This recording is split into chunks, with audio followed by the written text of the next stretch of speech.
tâches et à l'enfant. Bonjour, moi c'est Michel Audet, je suis spécialiste en psychologie chez IG de Saint-Patrick. Bonjour, moi c'est Tommy Alice, CPA CMA, puis je travaille pour une agence de publicité. Oui, bonjour, moi c'est Michael Leclerc, je suis CPA CMA, je travaille chez IG sur Préventaire.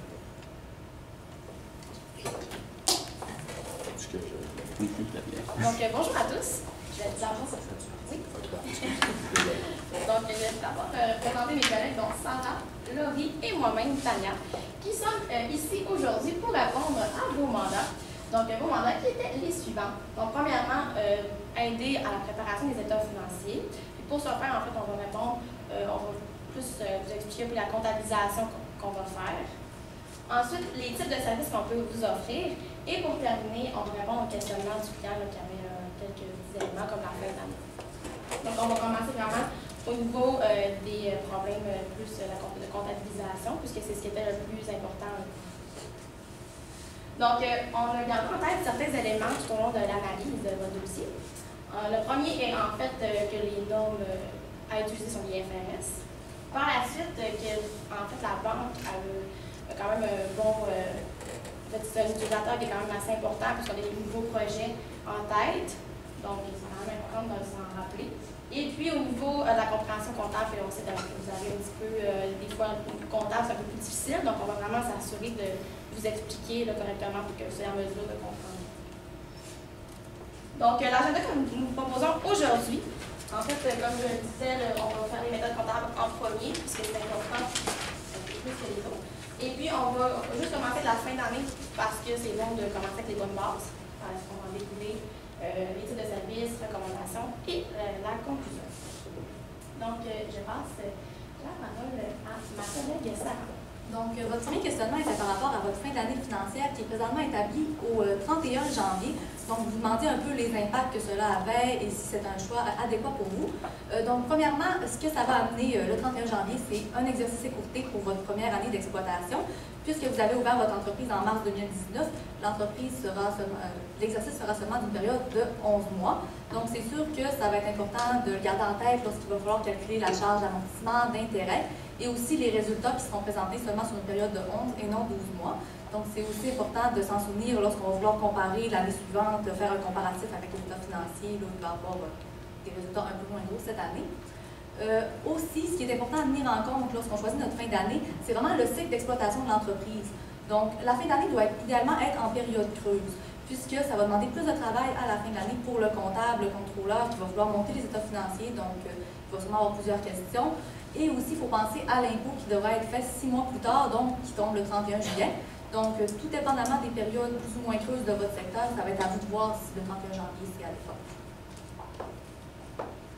Maintenant, pour ce qui est du premier problème comptable, en fait, qu'on voulait discuter avec vous, c'est au niveau de la constatation des produits. Donc, vous avez une grande gamme de produits offerts. Donc, je vais me concentrer tout d'abord aux bacs de compost qui sont construits et installés chez les clients. Donc, il y a deux méthodes qui sont acceptées par les principes comptables généralement reconnus. Donc, on a la méthode de l'achèvement des travaux ainsi que la méthode de l'avancement des travaux.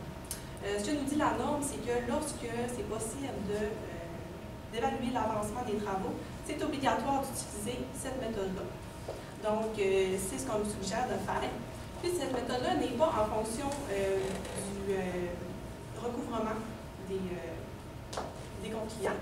Donc, en fait, vous, c'est lors de la signature du contrat qu'il y a 50% qui est versé, puis 50% lors de la livraison. Donc, lors du premier paiement, il y aurait 50% qui serait en produits reportés, donc au passif.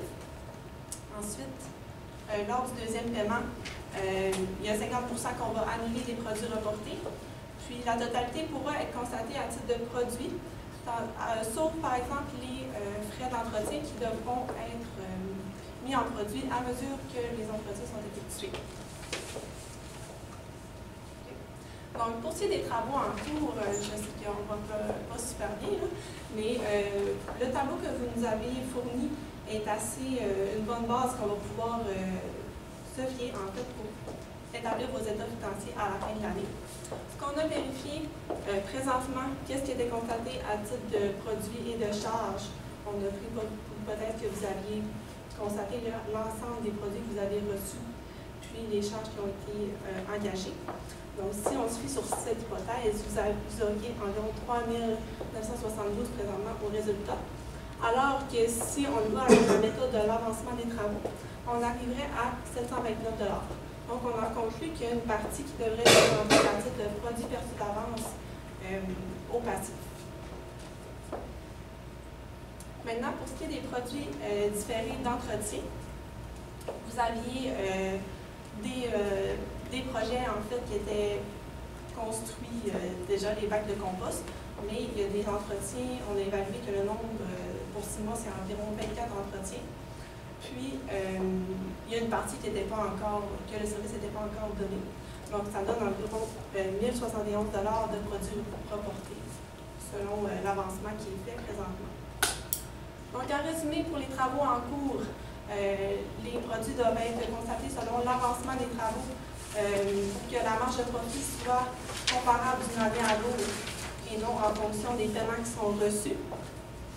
Ensuite, s'il y a un contrat à perte, ce n'était pas votre cas, mais s'il y avait un contrat à perte, on a plus de coûts totaux estimés que le produit estimé, la perte doit être comptabilisée immédiatement. Puis la liste que vous avez fournie, ce n'est pas nécessaire de la refaire à chaque mois. Si vous faites seulement des états financiers annuels, on pourra vous aider à la préparation du petit tableau. Donc, nous allons passer à la partie le plus immobilisation. Donc, pour commencer, on voulait vous montrer les critères qu'on va appliquer au niveau des réparations, ce qui est arrivé par la suite qu'on a capitalisé l'immobilisation. Donc, c'est là-dessus qu'on va se baser. Si on ne peut pas les capitaliser, c'est parce qu'ils ne respectent pas un de ces quatre critères. Donc, premièrement, au niveau du bâtiment, donc, oui, en fait, nous avions les valeurs au niveau municipal.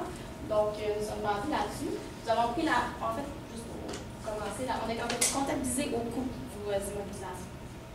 Parfait, parce que c'est un peu plus simple pour vous à comptabiliser qu'un valeurs qui nécessitent un petit peu plus d'informations.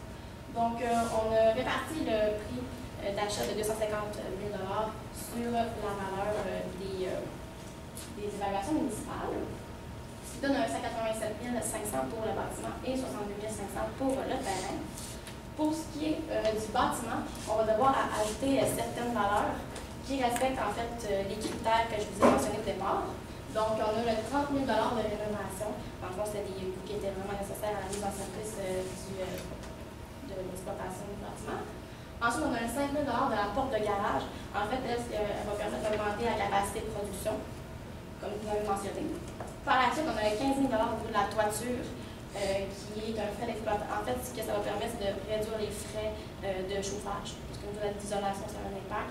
Donc, c'est sûr qu'on va pouvoir le capitaliser. 50 000 au niveau des fenêtres, pour la même raison, donc pour réduire les charges.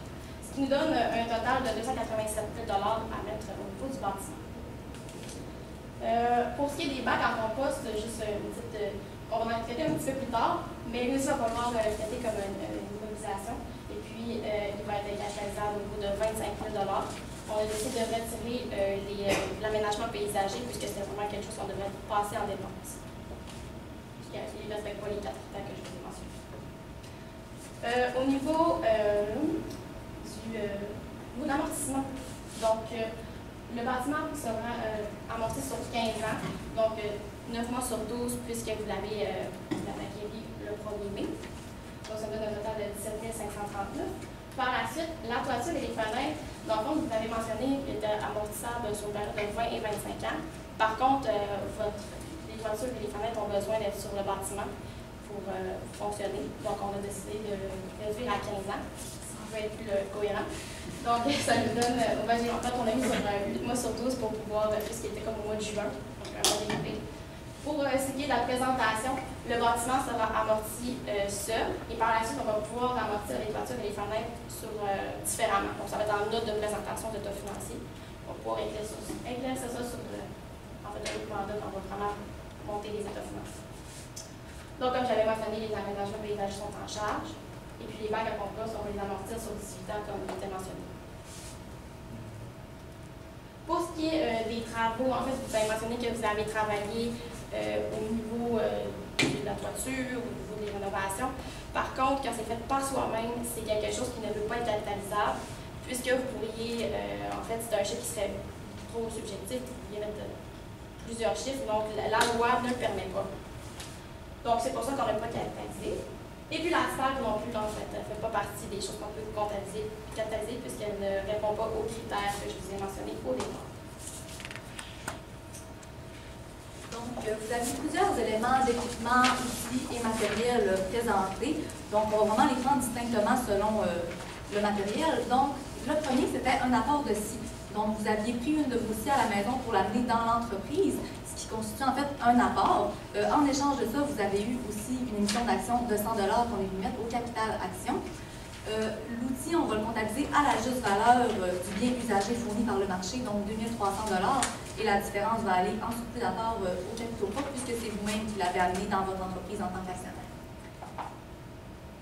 Ensuite, on a aussi acheté des scies. Donc, tout simplement, on les a achetés à 3200 $, donc on va les capitaliser et les comptabiliser à ce montant-là. Puis, on va prendre un amortissement de 373 $ pour les 7 mois de l'année au cours duquel vous l'avez utilisé. Ensuite, on avait quelques fournitures, donc colle, clous et autres, qui vont être comptabilisés à l'actif à court terme, cependant, en fourniture. On sait aussi qu'il y en a 8 000 $ qui n'ont pas été utilisés à la fin de l'année financière. Donc, au 31 janvier, on va pouvoir venir comptabiliser une charge de 44 350 $ comme fourniture utilisée.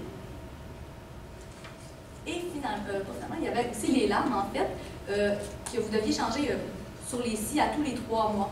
Donc, ça, on va le mettre en charge d'entretien, puisque ce n'est pas capitalisable à l'immobilisation qui sont les scies. Donc, un montant de 1 050 $, puisque c'est 150 $ par lame, et qu'on a évalué environ 7 changements de lame durant votre année financière de vente.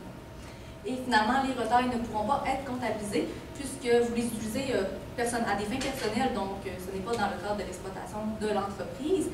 Et de plus, ces retails-là n'apporteront aucun flux monétaire futur à l'entreprise, donc aucune entrée de fonds pour vous, pour l'entreprise, donc on ne pourra pas les comptabiliser. Maintenant, pour ce qui est du contrat de location, selon les normes, il y a 2 types de contrats de location, donc contrat de location exploitation et location vente. Il y a 3 critères à analyser. Le premier critère est au niveau du transfert de la propriété du bien. Dans ce cas-ci, il n'y a aucune option par rapport au bac de compost que vous voulez. Désolée, je ne vous ai pas mis en contexte, je parle des bacs de compost en location. Donc, il n'y a aucune option d'achat, ce qui fait en sorte que le premier critère n'est pas respecté pour que ce soit une location-vente. Pour le deuxième critère, c'est la durée de vie. En fait, vous louez vos bacs pour 3 ans. Tandis que la durée de vie estimative est de 18 ans. Ça représente seulement 17 %, donc c'est vraiment pas une proportion considérable de la durée de vie du bien. Puis, le troisième critère est au niveau de la valeur actualisée du flux monétaire futur. En fait, on n'a pas actualisé parce que même en n'actualisant pas le montant de 400 $ pour le contrat de 3 ans, on arrivait à un 57 %, ce qui est vraiment pas une proportion assez grande. On s'est pris en fait aux 700 $ qui était le minimum des prix de vente dans votre liste que vous avez fourni pour ces bacs-là. Donc, ça ne représente pas assez une grande partie de la juste valeur du bien. Donc, ça serait simplement un contrat de location-exploitation que vous allez pouvoir passer en produit sur la durée du contrat de 3 ans.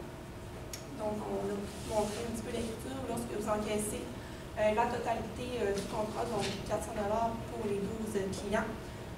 Il y a une partie qui va aller en revenu, 100 $ pour la première année, et il y a un revenu reporté de 4 000 $. Tandis que pour le 1 $ supplémentaire, si le poids dépasse un certain minimum, il va avoir un loyer à recevoir, étant donné que certains clients ont dépassé, mais c'est vraiment un montant minimum. Donc, pour ce qui est des stocks de planches de bois, vous avez acheté des stocks à une valeur de 100 000 $ au cours de l'exercice. Vous en avez aussi vendu 600 planches de 5 mètres à 5,75 $ le mètre pour un total de 17 250 $ qu'on va pouvoir constater comme un revenu. Et donc, on va devoir diminuer la valeur des stocks du montant payé. Cependant, au 31 janvier, on nous indique que les stocks se vendent à rabais au marché. Donc maintenant, une valeur de 4,50 $ par mètre, ce qui va nous forcer à faire une dépréciation puisque les stocks doivent être présentés au moindre du coût et de la valeur de réalisation nette. La valeur de réalisation nette est maintenant ici de 4,50 $ le mètre, donc le nombre d'argent que vous allez pouvoir encaisser sur ces planches-là. Il nous restait 3400 planches à la fin d'exercice, donc pour une valeur de réalisation totale de 76 500 $. Si on compare à la valeur comptable actuelle de 85 000 $, il va falloir faire une dépréciation de 8 500 $ pour vos stocks. On a aussi la vente de verre à compost. Donc, on a des stocks en consignation d'un ami dans l'entreprise. Ces stocks-là pourront pas être comptabilisés puisqu'ils appartiennent encore à notre ami. Il en a encore la propriété économique. Cependant, on va pouvoir venir comptabiliser un revenu, donc 10 des 137 pots vendus à 20 $, qui fait un revenu de 274 $. C'était une escompte que notre ami nous laissait. Ensuite, on a nous aussi des stocks en consignation dans une autre entreprise. Donc, ceux-ci vont pouvoir être comptabilisés dans nos stocks personnels puisque nous en avons la propriété, on a encore le contrôle dessus, on peut aller les rechercher quand on veut. Donc, ça nous prendrait la valeur de ces stocks-là. On n'avait pas l'information, mais on va pouvoir les comptabiliser. On exige un acompte de 8 $ pour les 24 pots qui restent à la fin d'exercice chez le détaillant. Donc, ça fait 192 $ qu'on va venir encaisser et qu'on va comptabiliser comme revenu reporté puisque les stocks ne sont pas encore vendus à la fin. Cependant, on va pouvoir venir comptabiliser les stocks qui ont été réellement vendus, donc 82 pots à 40 $ pour un montant de 3 280 $. Donc, au niveau de la dette long terme, en fait, on va juste simplement déterminer la charge d'intérêt et les intérêts courus à payer. Donc, en fait, du 10 avril au 10 janvier, nous avons une charge d'intérêt de 5 933 et en fait, l'intérêt courant à payer du 10 janvier au 31 janvier qui va être au total de 453 $. Comme ma collègue l'a mentionné, on va pouvoir faire un tableau ensemble qui va pouvoir vraiment décrire l'amortissement de la dette long terme et les intérêts. Au niveau du salaire, donc, vous aviez une charge de salaire à constater dans cet exercice présentement de 72 452 et on a également des salaires courus à payer dans le fond du 27 au 31 janvier qui vont devoir être comptabilisés à payer, donc de 3 814 $. Pour ce qui est du site web, donc un de vos amis vous a fourni un service en échange de votre service à vous également. Donc normalement, en fait, c'est une substance commerciale et on va utiliser la juste valeur de la contrepartie de l'actif cédé ou de l'actif reçu.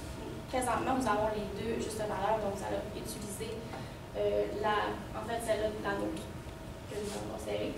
Donc c'est la plus fiable, même si les deux étaient plus fiables. Donc, ça nous fait un total de 2 975 $. Et puis, on va acheter un 168 $ puisque le service était seulement pour 6 mois. Et nous, on l'a reporté à 12 mois. Donc, ça nous donnait un total de 3 143 $. Donc, c'est un actif incorporel et il ne sera pas amortissable. Au niveau de votre assurance vie, donc, nous avons un montant de 700 $ en charge pour l'exercice présentement. Et puis, nous allons avoir 1 700 $ d'assurance payée d'avance, puisque ça ne correspond pas à l'exercice présentement. Vous l'avez pour 2 ans. Donc, il va falloir le répartir. Ce n'est pas déductible, donc il va falloir peut-être le mettre dans un compte séparé de vos assurances de l'entreprise et de votre assurance personnelle pour être sûr qu'au niveau de comment faire par l'impôt, ça va être plus facile. Maintenant, pour ce qui est des types de services qu'on peut vous offrir à l'intérieur de notre cabinet, premièrement, étant donné que vous n'avez pas de compétences en administration ou en comptabilité, on pourrait vous offrir de l'assistance. Donc, par exemple, une technicienne qui viendrait dans votre entreprise pour faire la comptabilité, par exemple 2 jours semaine ou plus selon vos besoins. Ensuite, ça vous amènerait une certaine expertise, vous passeriez beaucoup moins de temps à faire des tableaux et sans savoir qu'est-ce que le comptable à la fin de l'année va demander. Ensuite, pour ce qui est du type de rapport qu'on vous offre en tant qu'auditeur, c'est certain que pour donner une certaine assurance à la banque, on va préférer avoir une certaine assurance. Donc, une mission d'examen va amener une assurance limitée, mais sera moins dispendieux qu'un outil qui est quand même assez coûteux. Donc, étant donné que la banque n'exige aucun rapport particulier, une mission d'examen serait adéquate. Bien sûr, pour l'indépendance, étant donné que si on fait une mission d'examen, il va falloir être indépendant. C'est un département séparé qui va vous donner de l'assistance et des conseils clients aux besoins. J'aimerais seulement ajouter que de l'action d'examen, c'est vraiment dans l'utilité d'aller chercher des fonds supplémentaires pour vos projets que vous voulez faire prochainement. Donc, oui. Aussi, la recommandation, vous avez mentionné que vous étiez en IFRS. Il faudrait vérifier si les NCECF seraient appropriés étant donné que vous avez seulement un actionnaire, donc on pourra en reparler. Donc, pour terminer, pour conclure, en fait, au niveau de la méthode de comptabilisation, on vous a en fait remis beaucoup d'informations. Et puis, comme on vous a mentionné, il va être possible de monter les états financiers ensemble pour pouvoir tout mettre ça ensemble. On a quelques informations qui sont manquantes, donc c'est pas possible de le faire. Et pour terminer, dans le fond, nos recommandations étaient vraiment au niveau de peut-être considérer les NCECF. Donc, merci beaucoup.